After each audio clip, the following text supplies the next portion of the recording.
démarré en 2007. 2007, ça faisait à peu près 6 millions d'euros de chiffre d'affaires et en 2014, nous avons fait à peu près 500 millions d'euros de chiffre d'affaires. C'est-à-dire qu'en matière de transactions, on avait 100 000 transactions en 2007 et que là, nous en avons déjà 9 millions.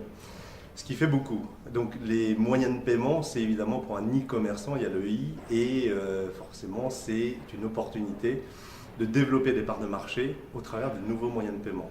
On a d'ailleurs lancé le Bitcoin en avant-première. La réponse simple, c'est de dire que le meilleur moyen de se prémunir de la fraude, c'est de travailler sur la fidélisation. Donc en travaillant sur la fidélisation et des clients fidèles, forcément il y a moins de fraude. Ça, c'est la réponse simple lorsqu'on a dans le business tel que nous l'avons chez Showroom Privé, des clients fidèles, c'est-à-dire en moyenne 5 commandes dans l'année. Donc ça, c'est simple. Lorsque nous ne l'avons pas, évidemment, il faut mettre les moyens techniques pour ne pas bloquer la vente et faire ce qu'on appelle du faux positif. Et donc il y a évidemment des moyens techniques, ça c'est le premier biais, et puis il y a des moyens humains pour travailler sur l'historique des comptes. Le pire pour se prémunir de la fraude, c'est d'aller trop loin dans la sécurisation. Donc c'est très complexe puisqu'il faut jauger le juste milieu pour ne pas pénaliser les clients de bonne foi.